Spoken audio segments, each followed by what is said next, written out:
So we want to express, I personally want to thank you, the people and government of India, for reaching out to us at a time of such need. मामला भी शांत भी नहीं हुआ था और अब दूसरी तरफ कनाडा को रूस ने भी लताड़ दिया है। दरअसल कनाडा की संसद में नाजी वेटरन को सम्मानित किया गया, जिसका मुद्दा गहराता जा रहा है। अब ह्यूमन राइट्स की बड़ी बड़ी बातें करने वाले कनाडा को जब पता लगा कि उसने यहूदियों के हत्यारे को सम्मानित किया है, तो कनाडा को सर झुकाकर दुनिया के सामने माफी मांगनी पड़ी।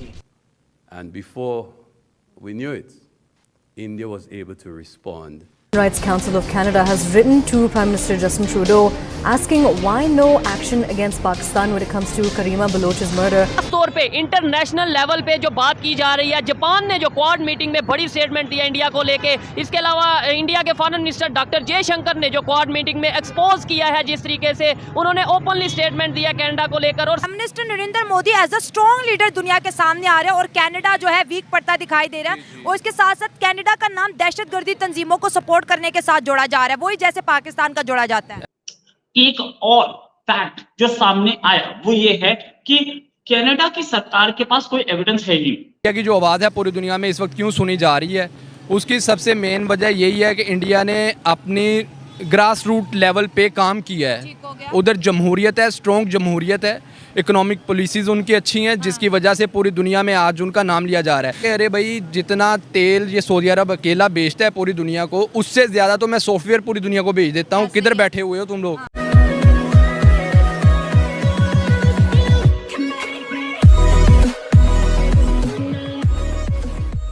नमस्कार दोस्तों, अब कनाडा गलती पर गलती कर रहा है। एक तरफ जहां उसने इंडिया के साथ पंगा ले लिया ये खालिस्तानियों को सपोर्ट करके, और जब कभी भी आप जस्टिन ट्रूडो को देखोगे तो ये उसकी एक फिक्स स्पीच है जो हमेशा वो कहता है कि हम यहाँ पर फ्रीडम ऑफ स्पीच को सपोर्ट करते हैं, हम यहाँ पर जो लोग यहाँ पर जो भी बात करना चाहते हैं उनको सपोर्ट करते हैं, उसकी वैल्यू को सपोर्ट करते हैं वगैरह वगैरह, इस टाइप की बात। और क्लाइमेट चेंज, ये सारी 3-4 बातें वो रिपीट करता रहता है। लेकिन वो ये मतलब बैल बुद्धि ही कहेंगे इसको, मतलब सीधा समझ में आ सकता है कि भाई इस टाइप की हरकतें जो एंटी इंडिया हो रही है वो हमें नहीं होने देनी चाहिए, अदरवाइज़ हमें यहाँ पर प्रॉब्लम हो सकती है, जो कि अब हो भी रही है।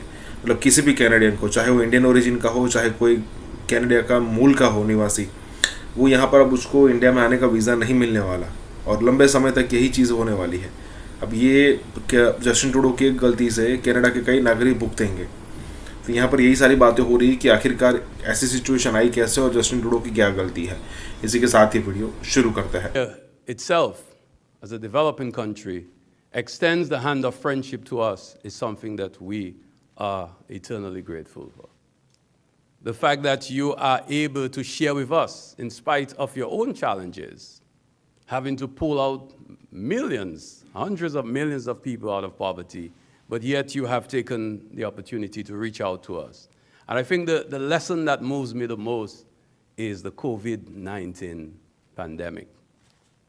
I had the opportunity to sit in a very important capital of the world, I will not call names, where I remember struggling with seeing how we could get immediate, urgent response by having access to vaccines.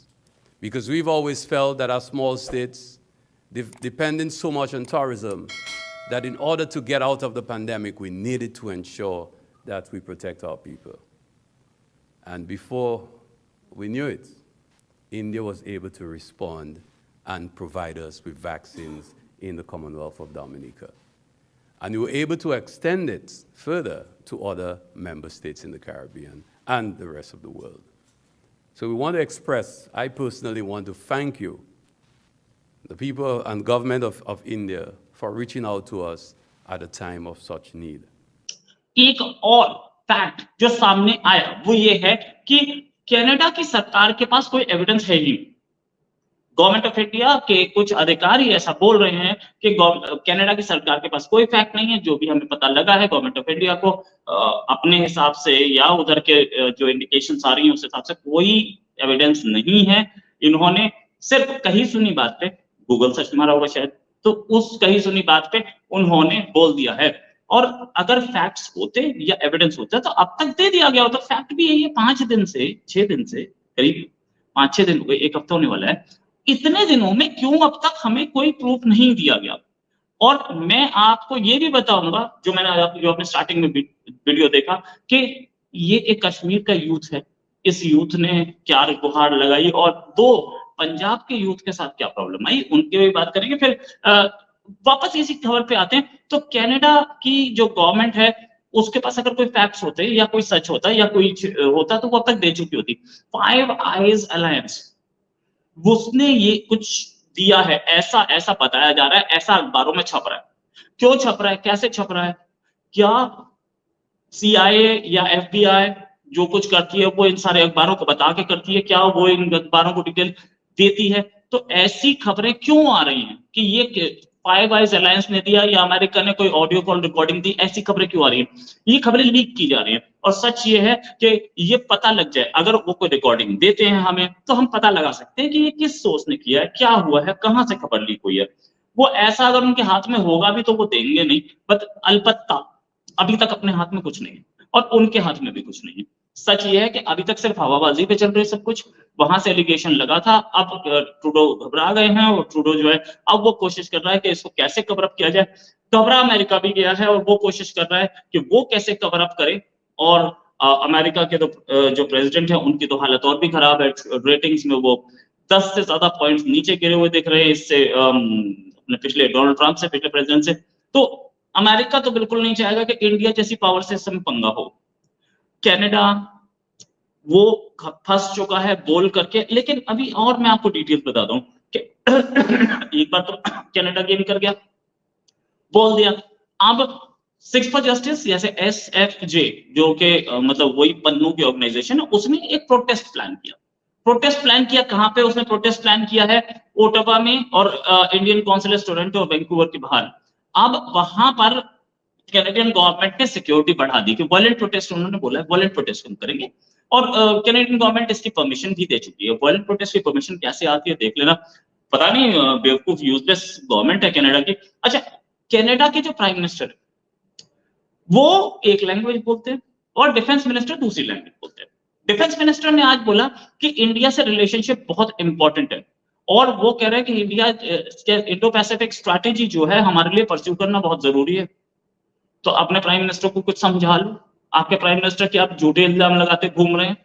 Defence minister एक language बोल रहा है, prime minister एक language बोल रहा है, सरकार में दो फाड़ क्लियर दिख रहे हैं। उसके साथ साथ गवर्नमेंट के जो अदर और दूसरे ऑर्गेनाइजेशंस हैं, गवर्नमेंट के दूसरे मिनिस्टर्स हैं, गवर्नमेंट के दूसरे जो जैसे बोलते हैं महकमे हैं, हाथ है, आर्म्स ऑफ द गवर्नमेंट, वो भी ट्रूडो के साथ नहीं है। ट्रूडो के दिन गिने चुने रह गए, ये बात पक्का है। वो कवर अप करने की कोशिश कर रहे हैं अब जो वो कर गए, लेकिन ट्रूडो बेचारा फंस तो गया, उसे पता है कि इलेक्शन गया। अच्छा, ट्रूडो ने दुश्मनी सिर्फ एक इंडिया से नहीं लिए, अब दो कंट्रीज से और ले लिए। एक कनाडा से ले लिए, सॉरी एक रशिया से ले लिए, जिसने बोला कि Canada is safe haven for Nazis